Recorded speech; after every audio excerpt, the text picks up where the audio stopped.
Sir, రెండు తెలుగు రాష్ట్రాల్లో ఒక విచిత్రమైన పద్ధతి చూస్తున్నాము. ఐఐటి సీటు సాధించిన పిల్లలు కూడా ఇంటర్మీడియట్ పరీక్షల్లో ఫెయిల్ అవుతున్నారు. చాలా వరకు ఐఐటి మీద బాగా ఫోకస్ చేస్తూ ఇంటర్మీడియట్ ని నెగ్లెక్ట్ చేస్తున్న కాలేజీలు కూడా ఉన్నాయి. అయితే ఈ విషయం పైన మీ ఒపీనియన్ ఏంటి? మీరు శరత్ చంద్ర ఐఐటి అకాడమీలో ఏ విధంగా ఇంటర్మీడియట్ ని ఐపీఈని ఇంటిగ్రేట్ చేస్తూ కోచింగ్ అనేది ఆఫర్ చేస్తున్నారు, కొంచెం తెలియజేయండి సార్. యాక్చువల్గా నువ్వు చెప్పినట్టుగా ఇంటర్మీడియట్లో వాట్ ఎవర్ ఎంపీసీ అవ్వచ్చు, బైపీసీ అవ్వచ్చు, ఐఐటియో నీటో కోచింగ్ తీసుకుంటున్నారని చెప్పి ఇంటర్మీడియట్ని చిన్న చూపు చూసి, తక్కువ చూపు చూసి ఇంటర్మీడియట్ ప్రాక్టీస్ చేయకుండా ఓన్ ఐఐటిని ప్రాక్టీస్ చేసే కాలేజ్ చాలా ఉన్నాయి.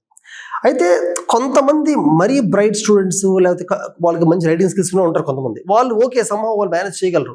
అసలు కాలేజ్ వాళ్ళని చెప్పినా వాళ్ళే మేనేజ్ చేస్తారు. ఇక్కడ ఎక్కువ మంది స్టూడెంట్స్ మాత్రం ఇటువంటి కాలేజెస్ వల్ల సఫర్ అవుతున్నారు.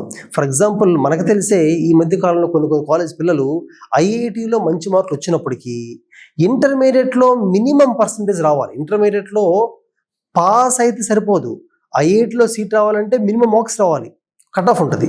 అది కూడా రీచ్ అవ్వలేకపోతున్నారు. ఇది ఐపీలో రీచ్ అవ్వలేకపోతున్నారు. దానివల్ల ఐఐటి సీట్ మిస్ అయ్యారు కూడా. ఆంధ్రప్రదేశ్లో కూడా మిస్ అయ్యారు, తెలంగాణ మిస్ అయ్యారు. సో మనమైతే మాత్రం మొదటి నుంచి కూడా లాస్ట్ ఫ్యూ ఇయర్స్ నుంచి కూడా మన దగ్గర ఏ టాపిక్ చెప్తున్నా, maths, physics, chemistry, botany, zoology, anything, ఆ టాపిక్ జేఈ నీట్ కావాల్సింది చెప్తూ అదే టాపిక్ మీద ఇంటర్మీడియట్ క్వశ్చన్స్ కూడా ప్రాక్టీస్ చేస్తాం. ఎందుకంటే ఇంటర్మీడియట్ అనేది రిటర్న్ ఎగ్జామినేషన్, జేఈ అనేది ఆబ్జెక్టివ్ ఎగ్జామినేషన్. కాన్సెప్ట్స్ ఏమైనా కొంచెం వేరియేషన్ ఉంటుంది కాబట్టి ప్రాక్టీస్ చేస్తున్నాం.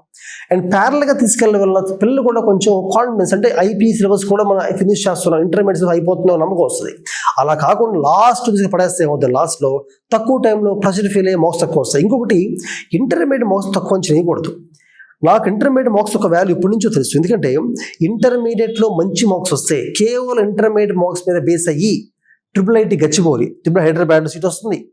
బిట్స్లో కూడా ఈ రోజు కూడా certain percentage quarter of seats inter marks base చేసుకొని ఇస్తున్నారు. అలాగే రేపు పొద్దున్న వాళ్ళు మాస్టర్స్, ఎంఎస్ చేద్దాం అనుకుంటే టాప్ కాలేజెస్ నుంచి ఎంఎస్, లేదా ఇండియాలో క్యాట్ రాసి ఎంబీఏ, ఐఐఎంస్ చేద్దాం అనుకుంటే దాంట్లో గ్రాడ్యుయేషన్ మార్క్స్తో పాటు 10th ఇంటర్ మార్క్స్ కూడా చూస్తున్నారు. కాబట్టి ఇంటర్ మార్క్స్ నెగ్లెక్ట్ చేయకూడదు. అందుకనే మన స్టూడెంట్స్ అందరూ చూస్తే, మీరు మన స్టూడెంట్స్కి as you know very well, JEE నీట్లో ర్యాంక్స్ రావడమే కాకుండా ఇంటర్మీడియట్లో మన దగ్గర ఆల్మోస్ట్ అందరు స్టూడెంట్స్కి కూడా హైయెస్ట్ మార్క్స్ వస్తుంటాయి year by year. This the reason. Even languages, English and Sanskrit చాలా ఇంపార్టెంట్. ఇంగ్లీష్ అనేది ఇంటర్మీడియట్కి కాకుండా బిట్సాట్ ఎగ్జామ్ కూడా ఇంపార్టెంట్ కాబట్టి, అలాగే అందరు కొంత పిల్లలు ఎన్డీఏ ఎగ్జామ్ కూడా రాస్తారు, ఇంటర్మీడియట్ ఎన్డీఏ ఎగ్జామ్. అయితే అందుకని ఇంగ్లీష్ బాగా ఫోకస్ చేస్తాము. అండ్ లాంగ్వేజ్, అది సాంస్క్రిట్ అవ్వచ్చు, అదర్ లాంగ్వేజ్ అవ్వచ్చు, అది కూడా చాలా ఈజీగా మనం కవర్ చేసుకొని తీసుకెళ్తాం.